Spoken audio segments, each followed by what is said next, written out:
All right, looks like we're right on time. So I'd just like to welcome everyone. Thank you for joining us for the 9th webinar in the AAP Global COVID series, Global Health Practice in the Time of COVID, Finding Effectiveness in Your Personal and Professional World. My name is Chiquita Paula de Souza. I'm one of the education chairs on the AAP section on Global Health Executive Committee, and I will be moderating today's panel. Next slide. This webinar series was developed in response to the unique issues COVID has had on our own lives, our partnerships, and our global health communities. Next slide. Today's webinar is brought to you by the American Academy of Pediatrics and the section on global health. We have a fantastic lineup of speakers whom I will introduce shortly. Next slide. Before we begin, I have a few quick announcements and housekeeping issues to review. Please note that the opinions expressed by our panelists reflect their own personal experiences and do not necessarily represent AAP policy. Next slide. Please save a date for the next session in the AAP Global COVID series, Supporting Families Globally During the Pandemic, How Pediatricians Make a Difference, which will be on October 4th at 11 a.m. Eastern Time as part of this year's National Conference and Exhibition. Next slide. This year, for the first time, the AAP will host our National Conference and Exhibition virtually starting later this week from Friday, October 2nd until Monday, October 5th. We will miss seeing you all in person, but hope you're able to connect with us online. We will have 35 live sessions, 150 on-demand sessions, and a virtual poster hall for abstracts. Of note, the on-demand sessions will be available online through January 2021. Registration is now open at www.aapexperience.org. Next slide. We will begin shortly, starting with panelist presentations and ending with a Q&A session. If you have any questions, please feel free to submit them at any time during the presentation in the Q&A box. Please don't use the chat box so that way we can keep track of the questions and not miss any. We will address all of the questions after the panelists have concluded their presentations. If you are tweeting, please use the hashtag AAP Global COVID Series. And just a note that this session will be recorded and posted to the AAP YouTube channel, and everyone who registered for this webinar will receive a link to that once it's available. So, next slide. On to our first panelist, who is based in the UK. I'm very excited to announce Dr. William Harkness, who is a world leader in global pediatric neurosurgery.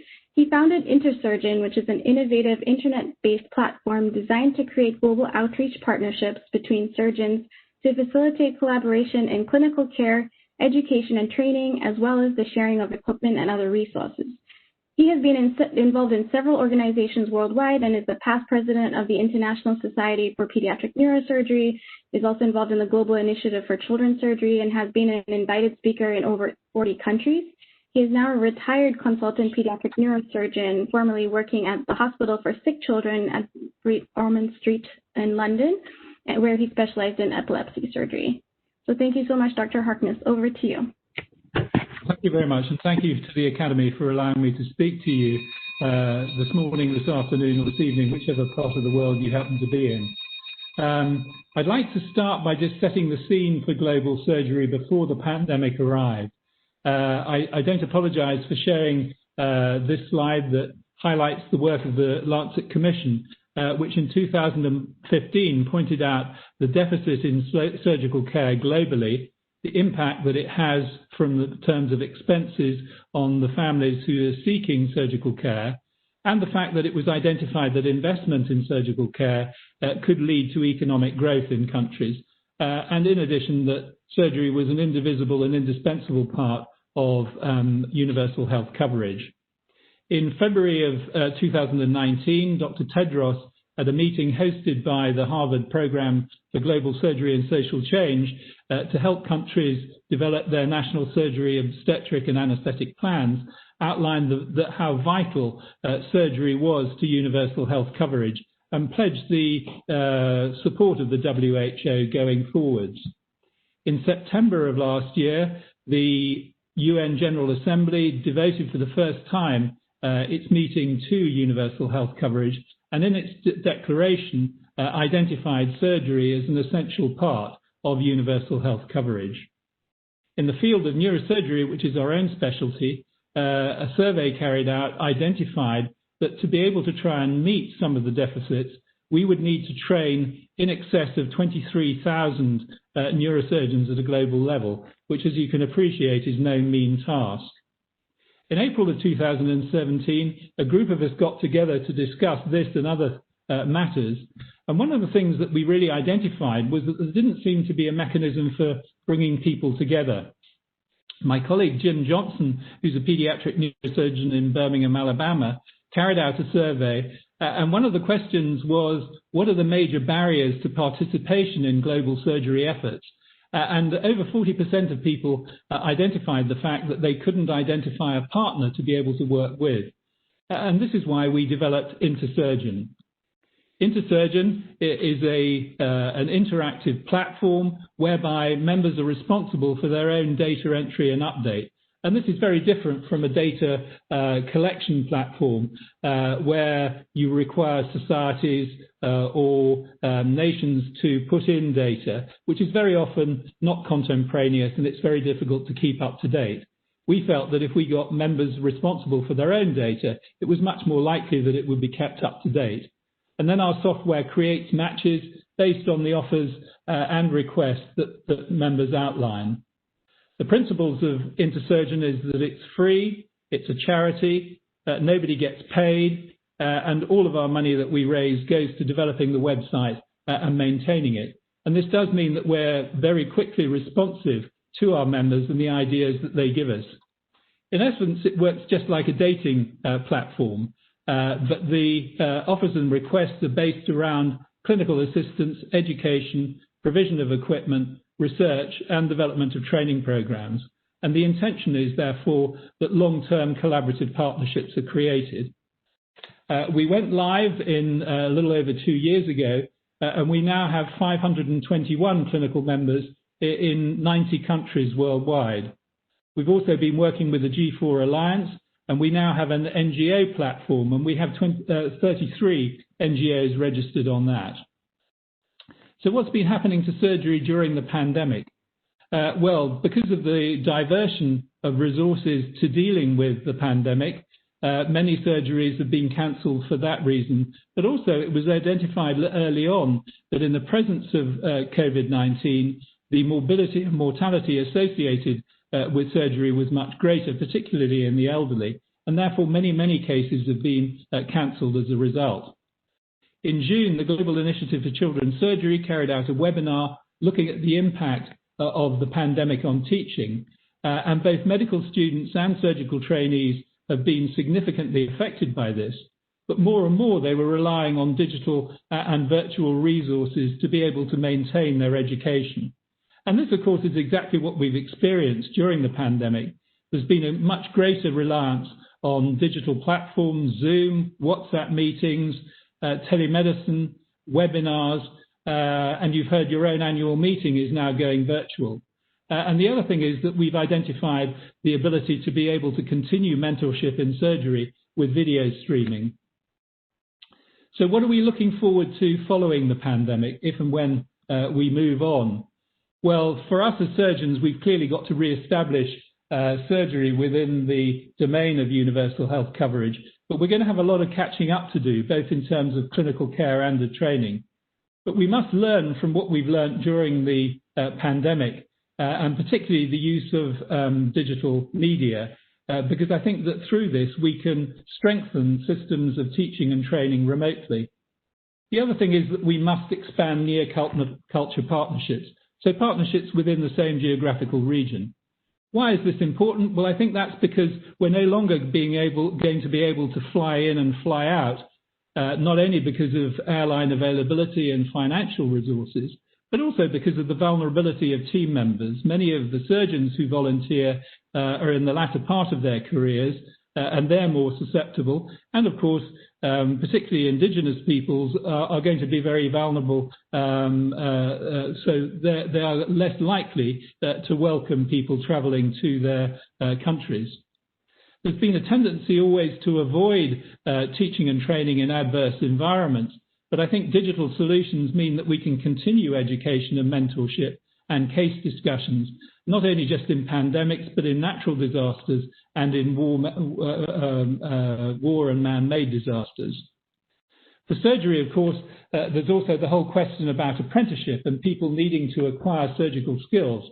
But the pandemic has led to a number of ingenious solutions to this, and you can see some of these here. But I think that we also need to challenge some of our ideas about the whole concept of apprenticeship. In a world where airline pilots and Formula One drivers can gain much of their experience virtually rather than in reality, we should be able to do exactly the same by the application of virtual reality to surgical procedures as well. What have we been doing in Intersurgeon? Well, Jim Johnson, my colleague, has extensive experience communicating via tablet with surgeons remotely in Vietnam. And we have now entered into an agreement to provide free for all of our members access to video merging and streaming. And we're carrying out a project with Ohana one of our charities, looking at the use of smart glasses. And finally, we're developing an app for case discussions with a company called InterSolutions, and that again will be free to all of our members. So what about the future? Well, I think that we need to all work together. I think that for us in a specialized surgical field, we need to try and develop standardized curricula, which can be available online. And I think that we need to do more and more teaching through digital media and technology, particularly with mentoring. And all of these things can be facilitated through Intersurgeon. So whereas organizations such as the United Nations and the World Health Assembly adopted a top-down approach, Intersurgeon, by working with stakeholders, can really develop a bottom-up technique and approach to develop infrastructure and strengthen surgical systems. So Intersurgeon is one solution that we've used to encompass the whole surgical team. And looking forwards to the future, maybe you would like to consider Interphysician, exactly the same thing, for medical teams working in the global field. We own the brand name for that, and we would be happy to discuss developing that in the future should there be a need for it. So thank you very much indeed. Thank you, Dr. Harkness, for that overview of how Intersurgeon is meeting the needs of surgery globally and how COVID has impacted the virtual course class. Our next speaker is Shannon Limjoko, who is the Senior Manager of Telehealth and Echo Initiatives at the American Academy of Pediatrics. She leads a team in developing programs that leverage technology to connect and educate healthcare providers around the globe in a variety of topical areas. Over to you, Shannon. Thank you so much.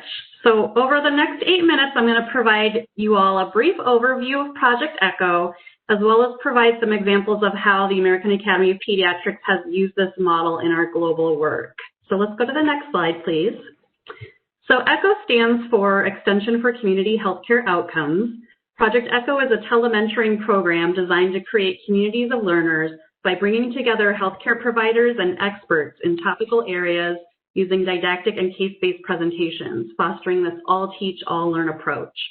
Project ECHO utilizes technology to promote face-to-face mentorship and sharing of knowledge by experts and peers without the need for cost-intensive supervision, in-person trainings, or travel. Project ECHO was created in 2003 by Dr. Sanjeev Arora from the University of New Mexico in order to improve access to hepatitis C virus early detection and treatment.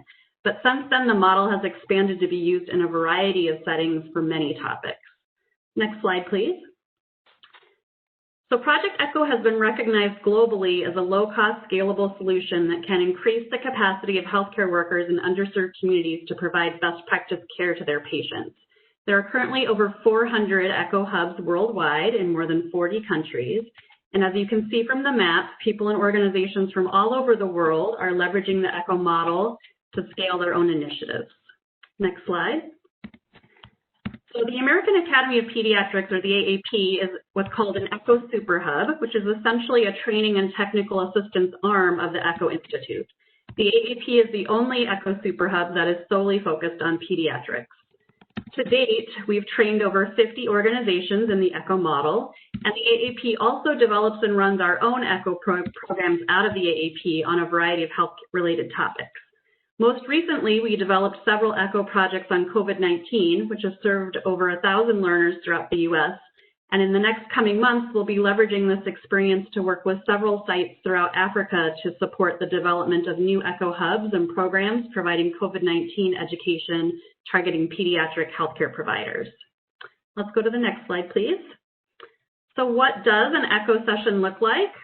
ECHO sessions are typically held over Zoom, and they meet on a regular schedule, so maybe weekly, biweekly, or monthly, and they bring together your expert team with your learners. Each session consists of a brief lecture, maybe no longer than 10 to 15 minutes, and that's followed by a short case presentation and discussion. So there's always this component of didactic learning combined with cases. Sessions are typically small, so think about 20 to 40 learners. There are exceptions to that, but that's the typical ECHO session. And therefore, they have a distinctly different feel from a webinar. The goal is that by meeting together over time, the group really gets to know each other. They build trust together, and through the provision of the didactic curriculum and cases, they increase their knowledge and self-efficacy on the ECHO topic, ultimately building their own capacity to provide patient care. Next slide, please. So to give you an idea of how the AAP has leveraged the ECHO model in the global health space, I'm going to provide a few examples of our specific programs. Our first ECHO program out of the AAP tackled the health crisis posed by the Zika virus. The AAP launched Project ECHO Zika with the aim of increasing pediatric healthcare provider knowledge and comfort regarding care for children and families affected by Zika. We formed a global multidisciplinary team of experts, and over the course of 22 months, implemented a curriculum focused on Zika-related clinical evaluation, diagnosis, care management, and emerging issues. Sessions met twice per month. They targeted participants in high-risk areas, including American Samoa, Puerto Rico, and the U.S. Virgin Islands. We also saw participants from around the world start to attend. And based on post-program surveys, 100% of responding participants agreed that Zika ECHO improved subject matter understanding, was a valuable use of their time, and contributed to their professional networks. We later built upon our success with the Zika ECHO through a partnership with the Usaid Assist program. An Assist team in Ecuador became trained as a hub and then ran the ECHO sessions while the AAP provided faculty and curriculum. Our original Zika curriculum was updated and translated into Spanish and delivered to healthcare providers from hospitals in 9 different Latin American countries. Next slide. We also partnered with Usaid Assist on an ECHO program in Jamaica, and the ECHO project there was developed to provide support and guidance to a group of master trainers responsible for disseminating information about neurodevelopmental surveillance to health facilities throughout Jamaica. And so the AAP worked closely with the Ministry of Health in Jamaica to develop a team of experts, both local and global, who met twice per month with 30 learners to provide this ongoing education and support. In this example, the AAP started out as the hub, running the administrative and technical side of the ECHO sessions, but by the end of the project, we transitioned ownership of the program over to the Ministry of Health. We held an ECHO immersion training for the Ministry of Health staff to build their capacity to sustain the ECHO program, and then we're able to hand it off, and they were able to continue with the ECHO projects. They were able to take that ECHO infrastructure that we had started and continue with topics that met their continuing needs. Next slide. The final example I'll share with you is our work with the Midwives Association of Zambia. With AAP provided training and technical support, the Midwives Association of Zambia was able to develop and launch their own ECHO on the topic of intrapartum care, and they've been able to reach Zambian healthcare providers around the country. And the program's been quite a success as they've been able to make connections with the Zambian Ministry of Health as well as sustain their ECHO work past the initial grant timeline. Next slide. So final thoughts.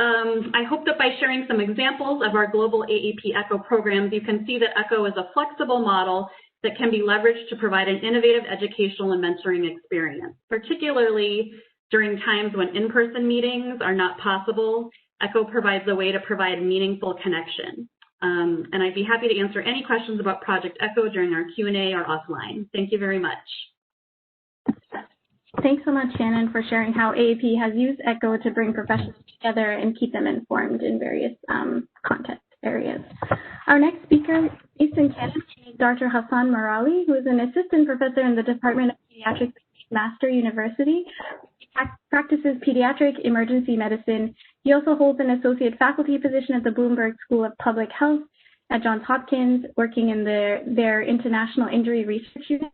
He's an active global child health researcher involved in newborn resuscitation in low and middle income countries, and holds 2 Grand Challenges Canada Stars in global health grants for projects designed to lower neonatal mortality in Pakistan and Uganda, and is the HBS Planning Group Liaison for the AAP section on global health. Over to you, Dr. Morali. Thank you. Thanks for everyone for joining today. Today I'm going to be talking to you about transforming essential newborn care for online delivery, which we have called ENC now. Next slide. So I have 2 primary objectives for this talk. First, I want you to understand how essential newborn care was digitally transformed. And secondly, how you can use new techniques in delivering online content. And as we progress, I have 2 small activities for everyone. So if you could have your QR scanner ready on your phone, that would be helpful. And in the Q&A, I'd be very interested to hear about some of your experiences on using digital platforms and tools for your online teaching. Next slide. So this is just a reminder of where we are today. Despite significant progress over the last decades, we still have 2.5 million newborn deaths per year. This translates into 7,000 newborn deaths each day. And there's also an estimated 2.5 million stillbirths each year. The sad part of these 7,000 deaths per day is that 3/4 of them are preventable with simple evidence-based solutions. Next slide. So many of you are familiar with the Helping Babies Survive suite of programs. It was started with Helping Babies Breathe in 2010, and then in 2014 and 2015, 2 other courses, Essential Care for Every Baby and Essential Care for Small Babies, were added. And these courses each aim to target one of the top 3 causes of neonatal deaths, those being interpartum complications, complications of prematurity, and infection. The course is simulation-based and utilizes peer-to-peer learning.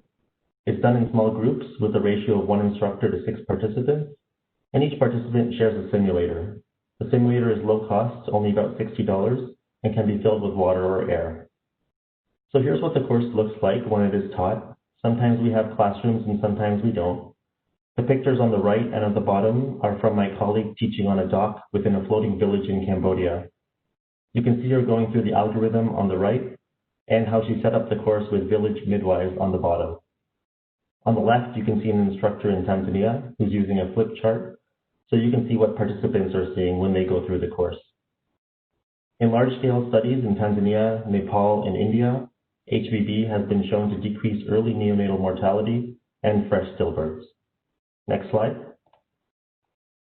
So now, with the interruption of essential services and training during COVID-19, we wanted to build on the HBS curriculum and provide a method to train new healthcare providers and continue refresher training. The new course, which incorporates 2 of the previously discussed programs, Helping Babies Breathe and Essential Care for Every Baby, is called Essential Newborn Care. This is in cooperation with the WHO in our efforts to create a harmonized global educational program. The online version is called ENC Now. On the left is a schematic of how it is generally taught in person, with 1 instructor and 3 pairs of students. But in light of recent events, we've had to rapidly move forward with a plan of converting the course online, remotely, so we could deliver remotely. But we wanted to ensure that it remains interactive and simulation-based. Next slide. What we did first was to digitize and animate the flip chart, so participants who have taken the course before are going to be familiar with the same graphics and style. We preserved the teaching style and methods, including doing demonstrations with simulators, using questions as discussion points, and most importantly, having participants practice in pairs each of the skills they learn. We chose to use Zoom because it is user-friendly and a platform that most people are now comfortable with. Next slide. What was nice is that because the course is now electronic, we were able to take advantages of the ways we can more easily highlight different sections, such as the action plan. This part is what we call the yellow zone, and what you need to do if a baby is not breathing right after birth. Next slide. What we didn't want to do is take away any of the key activities, so we found ways to integrate them. This is the golden minute exercise, and it is to show participants how long and difficult it can be for a newborn not to be breathing, and highlight the importance of either spontaneous breaths or bag and mask ventilation at 1 minute. This exercise requires participants to stand up and hold their breath until they can no longer do it. Activities such as this have remained in the digital flip chart. Next slide. This slide highlights the most important part of ENC Now, which is group practice. Next slide. So here's a screenshot from a recent test we did, and I'll have you now get your QR scanner ready and scan the code that's currently on the screen. And if that's not working for you, there's a URL just below that you can use. And what that's going to do is pull up a Google Forms so you can see what participants are seeing. So far for this format of teaching online, we have found that 2 instructors work best, and you can see 3 additional windows of people all in different locations above, but in pairs. And as the participants go through various exercises, we've integrated various online tools, such as the Google Form you're using right now. Next slide. What's nice about Zoom is that we can easily go to one pair and see exactly what they are doing and potentially give feedback. Here, participants are learning how to correctly dry a baby. On your phone, you'll see a checklist, which is what one person is filling out while the other person does a particular exercise so that they can give feedback. Next slide. Even with presenter view, as you can see here, it's possible to bring up one specific pair of learners and highlight to everyone else what they are doing well. Next slide.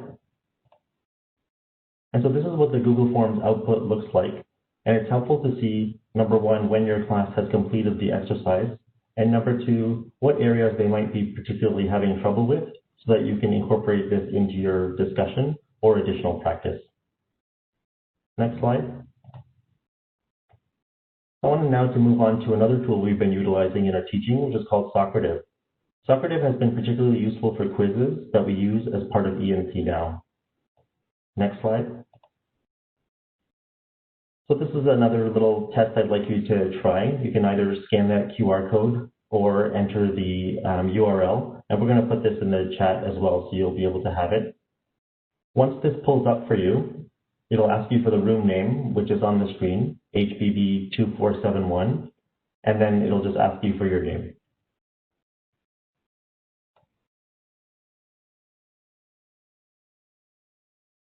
Next slide.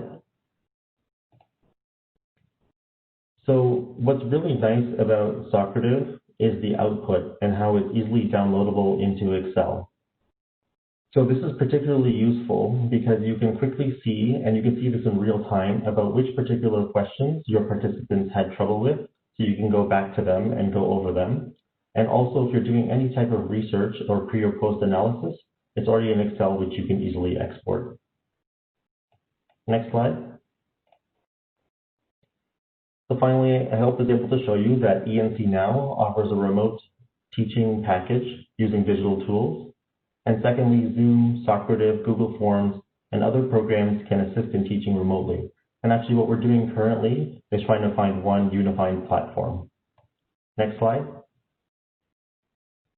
So finally, we'd just like to thank the following people who have put in countless hours in putting this program together and continue to work on it to make it better. Thanks very much. Thank you, Dr. Morali, for that interactive session to illustrate how digital tools can be used to provide newborn resuscitation education. Our final speaker is Dr. Damien Nwaneri, who is an associate professor of child health and a consultant pediatrician at the University of Benin Teaching Hospital in Benin City, Nigeria. He has a special interest in pediatric infectious diseases and was tasked as the team member to tackle COVID-19 at his institution. He is the immediate past secretary of the Pediatric Association of Nigeria, where he has implemented several AAP and Pediatric Association of Nigeria initiatives, such as the Africa Regional Learning Collaborative Network, which he will share more about. Thank you, Dr. Nwaneri. Thank you very much. Welcome all panelists and participants. We'll be looking at learning collaborative as a cross-learning platform during pandemic. Next slide, please. Now, the two main objectives of this presentation is to show an overview of the African Regional Learning Collaborative Network and then state how it has some impact and the particularly in the societies in Africa, especially during the COVID-19 pandemic.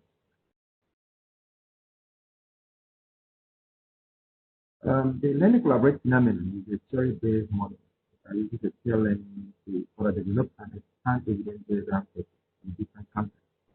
In this case, we are looking at immunization and advocacy, as well as looking at the African National Pediatric Society activities, and then sharing goals and challenges and views to prepare some solutions. Next slide. The vision is to strengthen and establish national societies as authorities on child health as regards to immunization in various countries. Okay. This project is an AAP project implemented by the Pediatric Association of Nigeria. The coordinators Hassan Morali and Harkness, and I moderated for this program. It was launched on the 18th April 2019 in Abuja, Nigeria, with 5 countries, Uganda, Nigeria, Kenya, Tanzania, Ethiopia, Uganda, and the Union of the National African Society and Association. The director was present. Currently, PAN is the chair and the technical support from AAP. There are 9 learning objectives. For the first one there is the new peer-to-peer learning process to ensure that every African child is fully united. Next one. The rest of the objectives are all outlined, but of importance there is the influencing policy and government action still attached to the immunization services in Africa. Next. The deliverables to choosing relevant topics and immunization and research advocacy, as well as some other activities of the various national pediatric societies. With a monthly learning collaborative conference called the Archive of Patient in June, and the time plans to assist having the coordinators, Harrison and Anna present. The further outcome is a little of action plan for implementation in various participating countries. We have 12 meetings spanning from February meeting on the 11th of July 2019 with several members in attendance, except for the meeting on the 19th of December 2019, probably because of the effective move. And outlined are all the topics that have been discussed over time in the learning from one another to ensure that everything. But of note is the effect of COVID-19 pandemic on immunization activities, consequences because of this. Next slide. Yeah, what are the benefits of the learner collaboration? Through the peer-to-peer learning issues based on the topics discussed, we go back to our various societies to see how we can influence services in our various countries. Outlined there is what some of the things we were able to achieve, such as the introduction of the vaccine program in Ethiopia and especially the second dose of nasal vaccine. The other aspect has to do with refining data on receiving immunization in Uganda, and finally on the advocacy for federal government commitment to immunization, especially in Uganda and Nigeria, where through the peer-to-peer group meeting, Uganda was able to get the government to commit themselves on immunization programs. So also in Nigeria, where 1% of the total budget have been committed to national primary health care, where immunization is being delivered. Next one. The other benefit is uniting the union of National Pediatric Association, what we call the Union of National African Pediatric Association, uniting them together. It has been a union that has been in existence for a very long time. But during one of our meetings, we were able to see how we can pool all the national societies under this umbrella. And currently, at the time of submission of this presentation, we have about 75 members on the platform discussing, meeting on how to share some views and issues and how to influence health care and better practices in various countries. Currently, we are looking at face-to-face meetings with members either in the Congress or in conference and selected African cities after the pandemic. And again, for the review of the Constitution, having Ghana as the chair and Nigeria as the secretary. Now, the other aspect is on the effect of COVID-19 on immunization. We were able to look at various countries, what have been the effects of COVID-19 on immunization. Outlined there is that immunization have declined.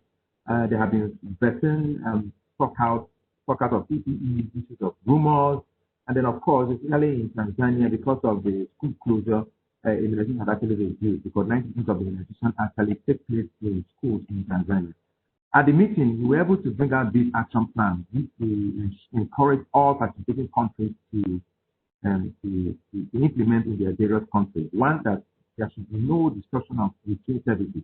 Rather, there should be an increase of clinical and technical services hours and ensure and advocate for provision of PPE, which we find have been one of the mitigating factors against immunization programs in these various countries, and ensure bottom-up advocacy to dispel issues on rumors and issues on vaccine resistance.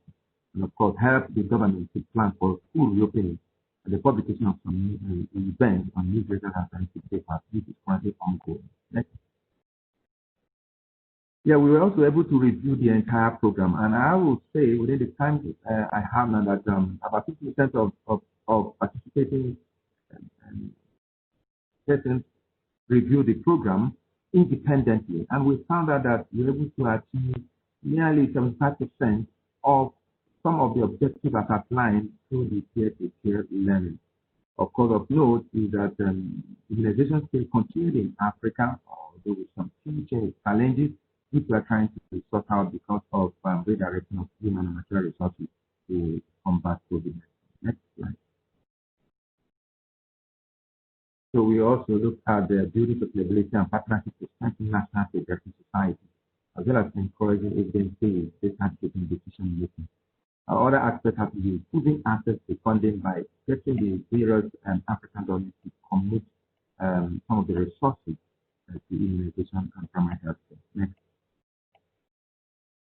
Although there were some challenges, ranging from poor network connection and then sometimes scheduling conflicts, but in all, out of the 12 meetings scheduled within the year 2019 to 2020, only one couldn't go probably because we didn't have enough attendance. But in all, we were able to achieve it. And projected action is outlined there. Currently, we have had the first meeting within the 2020-2021. And we'll be looking at WHO the first Africa policy, specifically in COVID-19 issues, as well as the role of the National Society on COVID vaccine in Africa. Next slide, please. Well, in summary, the deliverables and outcome of the peer-to-peer learning under the African Learning Regional Collaboration Network is currently working out well. We are looking at involving some other national societies in Africa, as well as the extension of the program to improve on the gains of the deliverables and the defined use priority areas, as well as looking at action plans for prompt implementation. On this note, I want to thank everyone, acknowledge AAP and the national secretaries of Nigeria, Uganda, Kenya, and Ghana, and Ethiopia, and all the people who have lined there who have been participating in this project. I thank you all for listening. Thank you, Dr. Morali, for that overview of the African Regional Learning Collaborative Network. It's great to see the work you're doing, and also that WHO recently declared Africa polio-free, which is really exciting and a great now it's time for questions. If you haven't already, please submit your questions in the Q&A box and indicate if you would like to target it to a specific panelist. I see we have several already coming in, so I'll go ahead and get started with that. So I'll read off a couple of them and then the panelists can jump in. So can the panelists comment on challenges they have faced in implementing their online capacity building initiatives, such as internet outages, Zoom fatigue, other burdens directly caused by the COVID response in low-income countries, and how have these been addressed, as well as internet availability and speed an issue. So maybe we can get started with that, and then we'll kind of move on to the next presentation.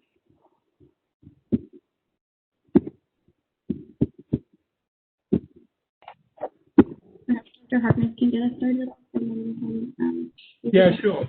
I think I also noticed that there was a question relating to Intersurgeon and how internet dependent it was. For the use of the basic modules, that can be accessed really quite easily.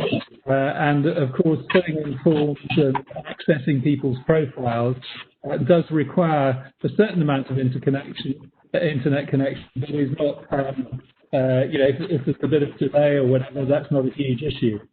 Obviously, when we move into video merging, that is much more dependent on a stable internet connection.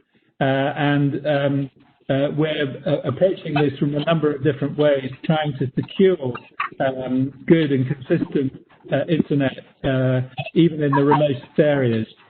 Strikes me, though, that particularly in terms of natural disaster and war and that sort of thing, very often internet is one of the first things that's restored.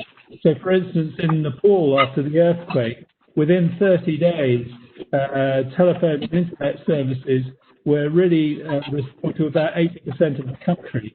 So I think as we move forward, more and more people are going to be investing in internet. And I think as a result, the sorts of solutions that we've seen today are going to become more and more accessible and more pertinent to different organizations, countries, and communities. Great. Dr. Morali, Shannon, or Dr. Moneri, do you have any comments to add? I have a comment on Zoom fatigue. I'm glad someone brought that up. It's such an important issue. You know, these courses that we teach with essential newborn care are generally taught over, a full day and a half or 2 days. And we've had to significantly shorten that. We even tried like a half-day session with Zoom, and we found that was challenging for people. So our new plan is to cut this down into 2-hour segments and do that over several weeks.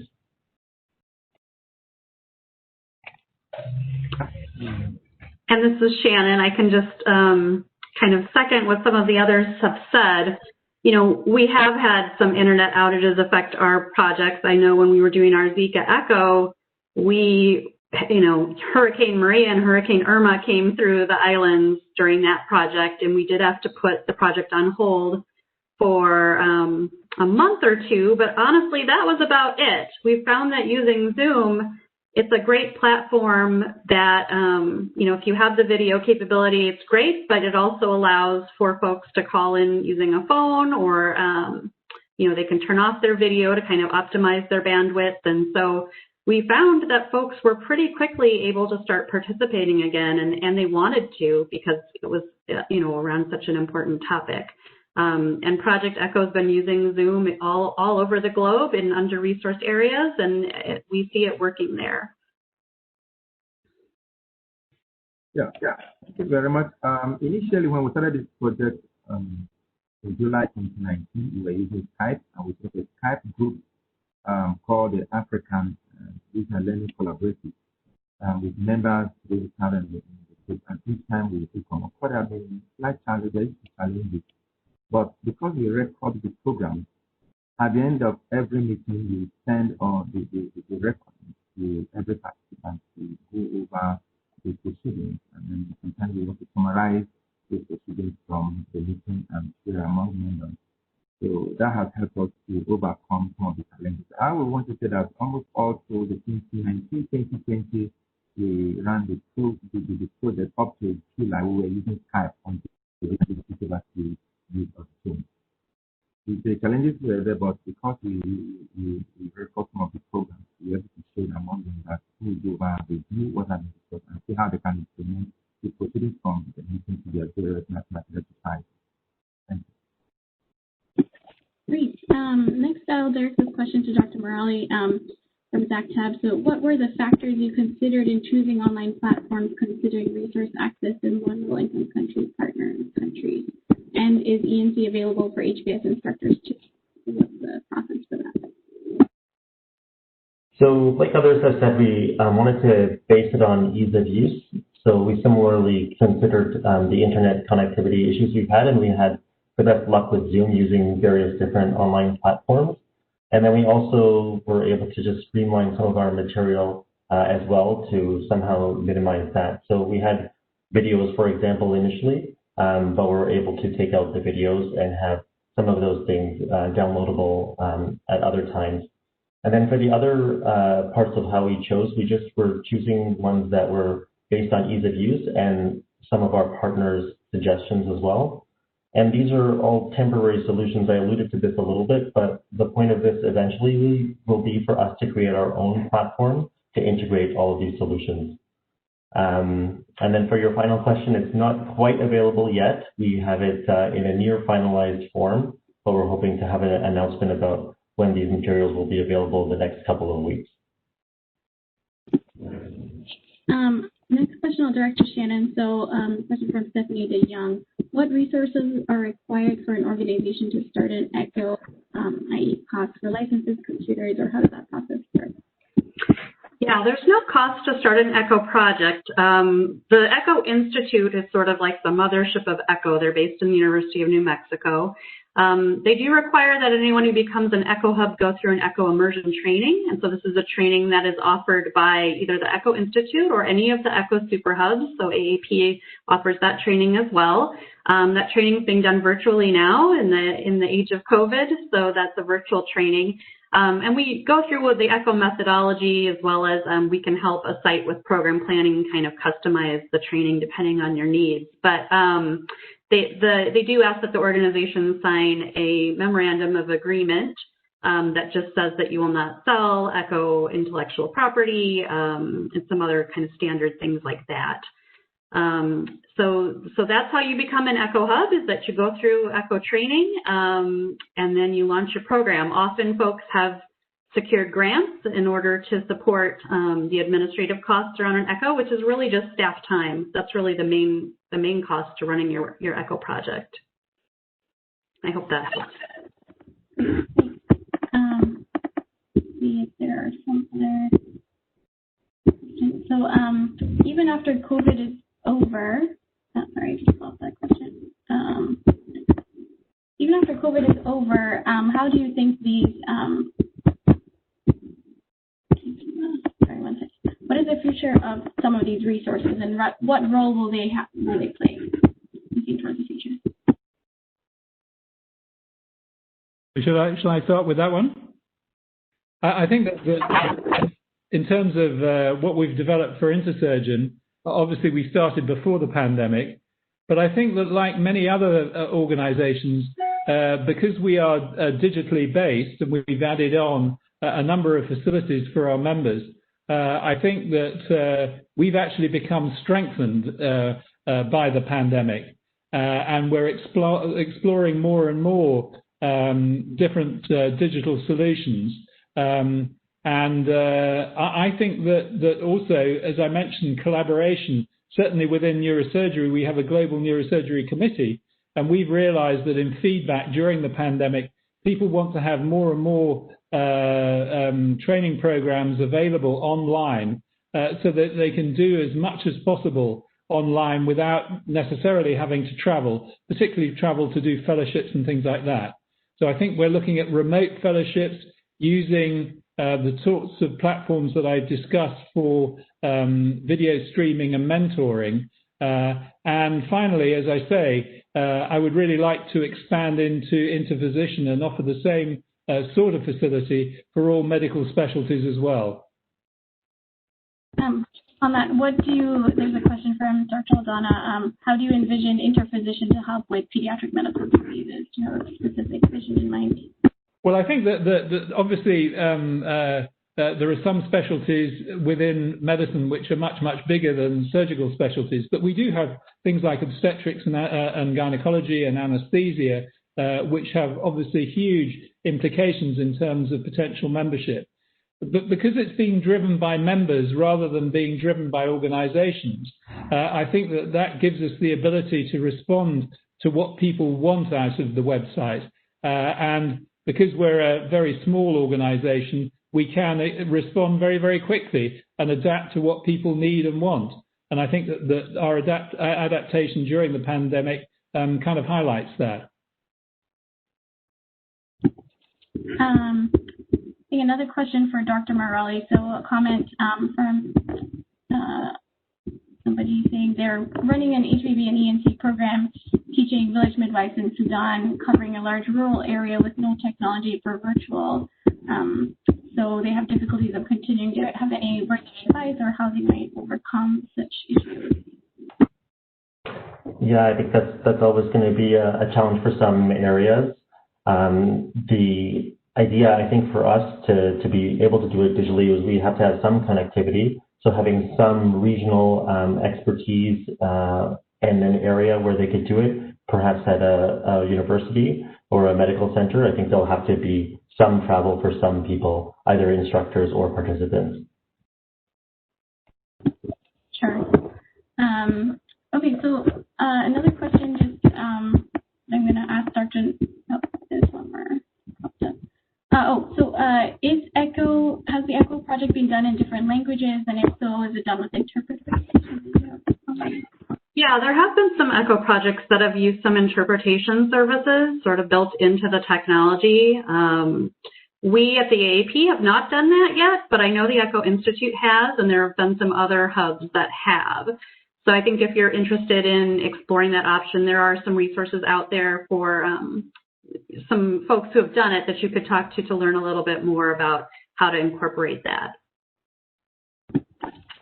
And then there was a question, sorry, I missed earlier. What is the USAID Assist program? USAID is the United States Agency for International Development, and then the ASSIST project stands for Applying Science to Strengthen and Improve Systems. So sorry I didn't put that on the slide. Thanks for pointing that out.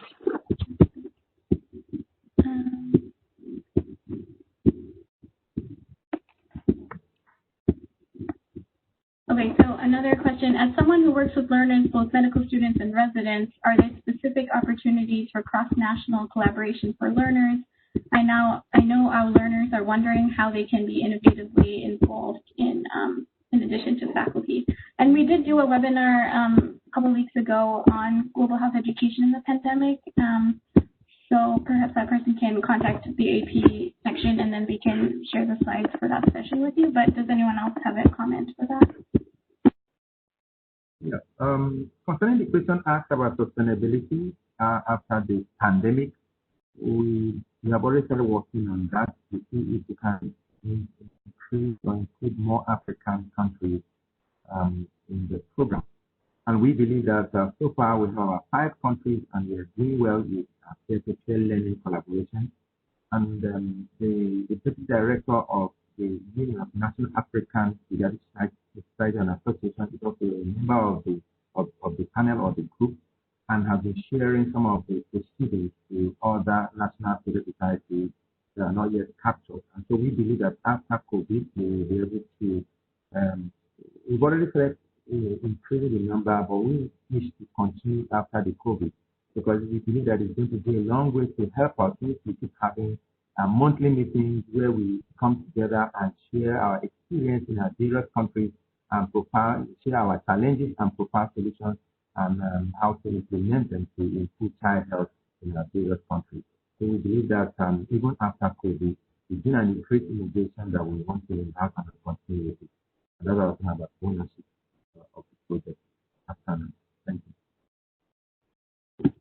Anybody else have anything to add to that?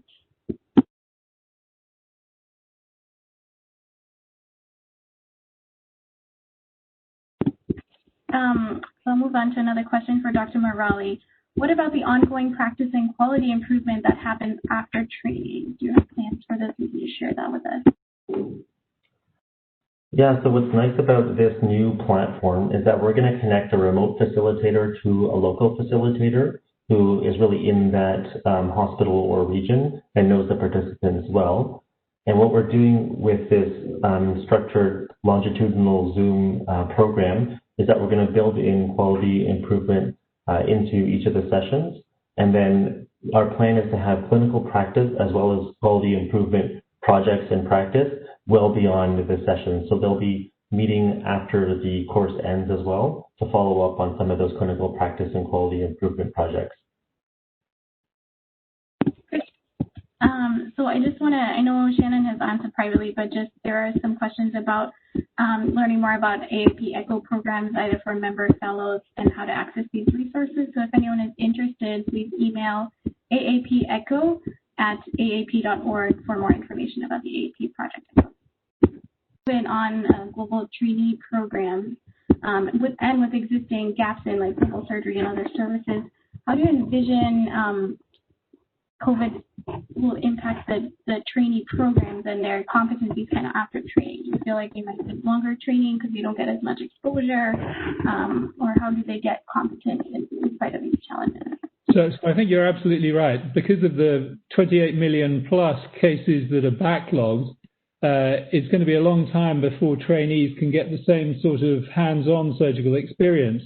And that's why I think it's really important to think about developing virtual reality for surgical programs. Now, I mean, it sounds, at the face of it, incredibly expensive.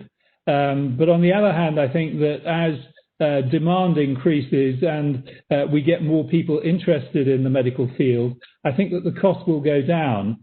And it will, I think we've also been discussing with the University of Alabama, which is where Jim Johnston, my co-worker and co-founder, works. We've been thinking along the lines of having a kind of a central computer hub where information is sent to that hub. That hub then works out the necessary software, or rather processes the data, and then that's sent down the line to the original owner of the data. And I think if we do that, if we concentrated resources, and particularly if we have this sort of collaboration between high-income countries and lower middle-income countries, I think that that's the way that we can seek solutions. I think that that's, in a way, a separate issue. When we were talking, and I think Dr. Nwanieri has shown very clearly, it's very important to have near-culture partnerships. So countries need to work close together geographically. Apart from anything else, if you're trying to do something from Europe to Australia, you've got such a time difference.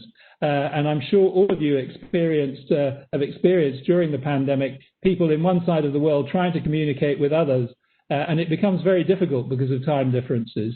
So I think that near culture partnerships are going to be increasingly important as we move forwards. Let's end with the last question addressed to Dr. Morali and Shannon. So are all the trainers you use in your project volunteers? If yes, how do you retain their time and interest over time? Do you want me to start here? So for our ECHO projects, our expert, we have staff at the AAP who actually run the administrative side and would train hubs. But for the projects themselves, our expert faculty are volunteers. We often have a grant for the project and may give a small stipend to those faculty, sort of an honorarium for their participation. For some projects we haven't, for some they've just volunteered their time. I'm thinking of our COVID ECHO in particular, where we had many AAP members step up and offer to be experts and serve as faculty for that project. But yeah, we usually will set up sort of an agreement with the volunteers and sort of set out the time expectations that we're asking for them for each month, and sort of if there is a stipend, we would put that in the agreement. But I'd say for the most part, they do volunteer their time, and it's usually because they really want to share their knowledge and really help the folks that are joining the program. I think we've had a similar experience with the HBS team, and it's a lot of the same people as well. We have a large group of volunteers that volunteer in many different countries, and we actually have the opposite issue where we are not able to keep up with the demand of training courses for master trainers that can go and do these, and then also matching the people who have been trained with opportunities abroad. So that's never been an issue for us. Well, the African Collaboration Network is actually sponsored by AAP, but all the faculty members are all volunteers. But certainly help and technical support from AAP. Great, thank you so much for sharing. So just as we conclude our webinar today, I just wanted to remind everyone, we've had the save the date flyer there, but just make a note, October 4th, which is this Sunday at 11 a.m. Eastern Time or 1500 UTC. The topic is supporting families globally during COVID, how pediatricians make a difference. And if you go to the next slide, another reminder that our AAP National Conference and Exhibition is virtual this year. Please sign up at www.aapexperience.org. We hope you will join us. There are other global health topics as well, and 35 live sessions, plus a virtual poster hall of abstracts and 150 on-demand sessions, which will be available online through January 2021. So please sign up if you're interested. And I just want to thank everybody, especially our panelists, for sharing your expertise and perspectives with us about how to leverage digital platforms and technology in this current pandemic, as well as just moving forward towards the future and continuing those efforts. And also thank the AAP staff who made this webinar possible. Have a great evening or morning or afternoon, wherever you are in the world.